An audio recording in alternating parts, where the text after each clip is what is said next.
What's going on, Pokemon Masters? PokemonTripHD back today with some more MPL action. This is the Major Pokemon League, and this is week number 12.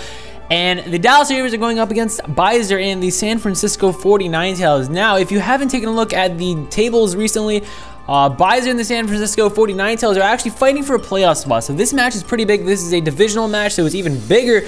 And we are top of the table currently, or not top of the table, top of, I think we are top of the table, but top of our division. And to try keeping that, well, even if we lose this week, we still keep top of the division just by one game, because Jay and the Washington Redskins are catching up, and it's actually a really tight playoff race between a few of us in the X conference, and it's really good. There's 5 of us fighting for a spot, and only 4 of us can make it, so it's actually really close, and I like it a lot. So this is a really big match. If we win today, if we win this week today, I think we actually knock out San Francisco 49Tales, and they have no chance at making playoffs.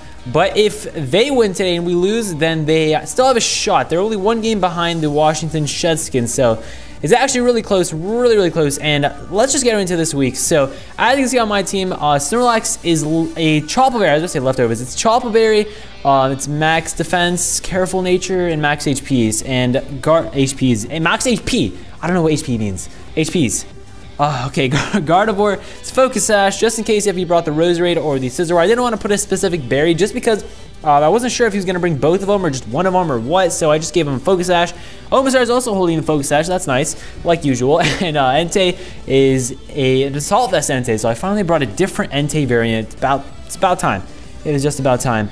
And let me actually press A. I don't think okay, never mind. All right, so Breloom is Life Orb, and Skarmory is Rocky Helmet. So that's the team. And matching up teams, as you can see, Entei puts in so much work. Entei and Breloom, the both of them just put in so much work against his team. And honestly, as long as we can keep them both around or alive and healthy, we should honestly win this match. Entei has the coverage to everybody on his team except for the Slowking, and Breloom can hit the Slowking, and that's pretty much it. Let's just get right into this battle because I don't want to talk too much about that. And this battle is actually a pretty good battle, and the reason this isn't live, oh, I forgot to explain that. The reason that this isn't live is because while recording this live, it's about a 35-minute battle, so it's a pretty long battle. And also I got interrupted twice while I was recording it live, and I recorded with Facecam too. I got interrupted twice. It's a 35-minute battle, and I feel like the commentary wasn't up to par with the other ones. I'm not saying that other ones are good, but other ones are definitely better than this one was. So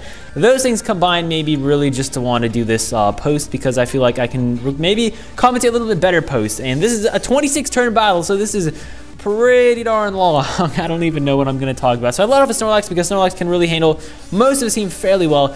He did lead off with the Rotom Heat, so that's perfect with me. I knew he was going to Volt Switch. I was hoping he would Volt Switch out into the Gallade. Maybe he would misplay and do that, but he didn't. Goes up to the Tyranitar, eats up third turn pretty darn well. And I did run return with Max Happiness because I did run around and give it Max Happiness just because Body Slam, I didn't really want to run Body Slam this match. I felt like return would help me out better against the Tyranitar, and as you can see, it did. It really did. A Paralyze would have been nice against the T-Tar, but whatever. So, Skarmory, and I thought he was going to swap out to Rotom Heat or go for a Fire Blast, so I swap into Entei. He goes for the Stone Edge, and he lands the Stone Edge, and just like that, Entei is gone. Our win condition is gone on the 3rd turn of the battle, and I don't know why I did that. That was honestly the biggest misplay I've ever made. And as you can see, that misplay will definitely come back to haunt me later on. So go into Breloom, scare him out. I go for the Spore because I know he's going to swap out. And he goes out into... Actually, I don't go for the Spore.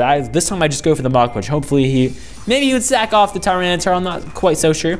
So he goes into the Scizor, and now I really wish I was running Force Palm, but I don't have Force Palm. So here's because Force Palm actually does, I think it's like 40% to a max defense, max HP, impish natured Scizor. So that's kind of a lot of damage. And he's gonna swap Scizor out now as I decide to go for the Spore because hey, I asked with the Scizor if I can put it to sleep, maybe I can swap into somebody and hit him with a Fire type move, and by somebody I mean Gardevoir, because I do carry the HP Fire on this Gardevoir. So he swaps out into Rotom Heat. I put this Rotom Heat to sleep. Sandstorm is gonna go away.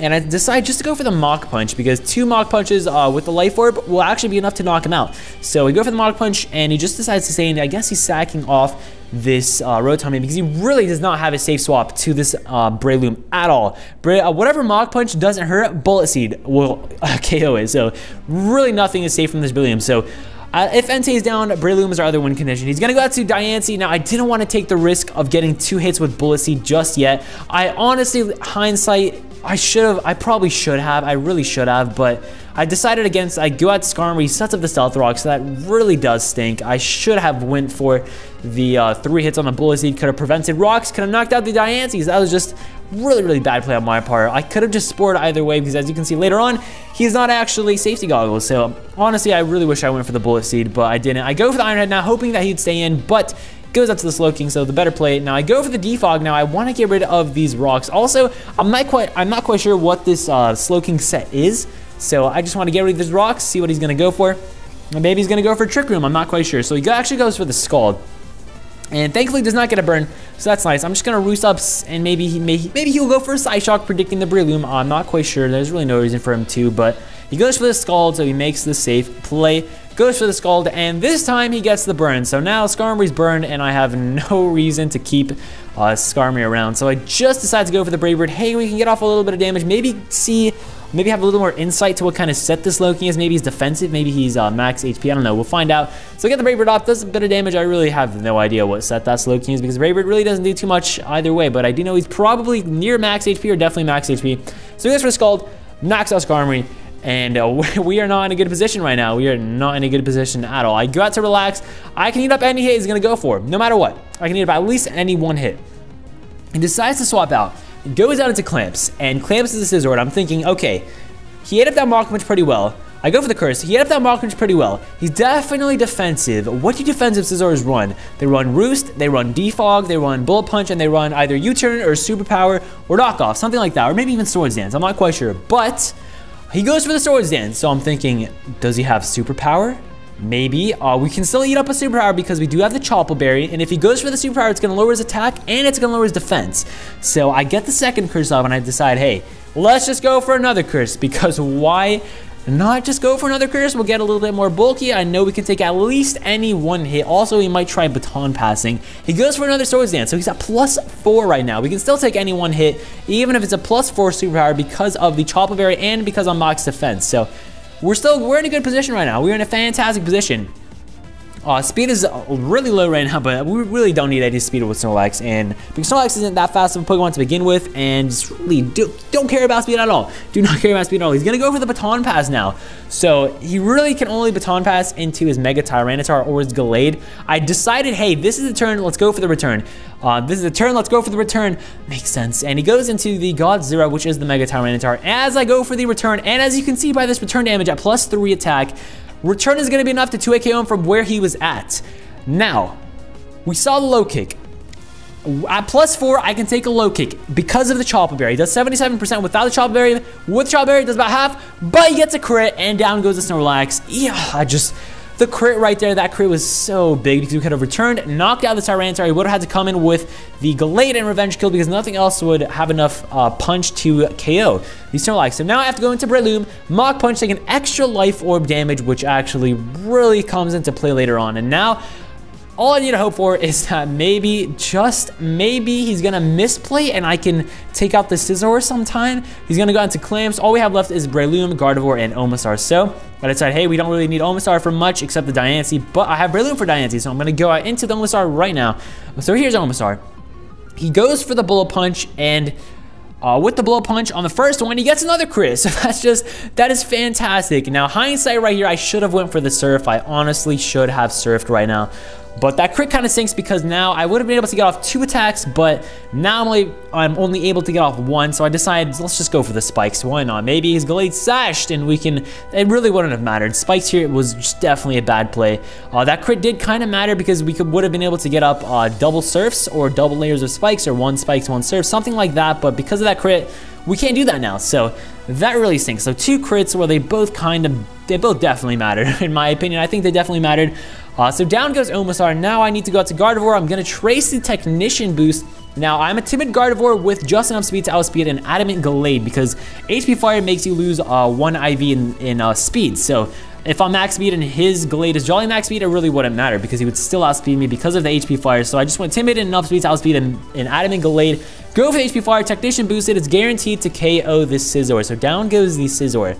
Now, he can go into the Glade, which he doesn't want to risk because he thinks that maybe I'm timid. So he's going to go out to the Diancie. I do have Energy Ball, though. I don't want to swap out because if I swap, I lose because that Moonblast will take out Breloom, and Breloom's really my only chance of winning this match right now.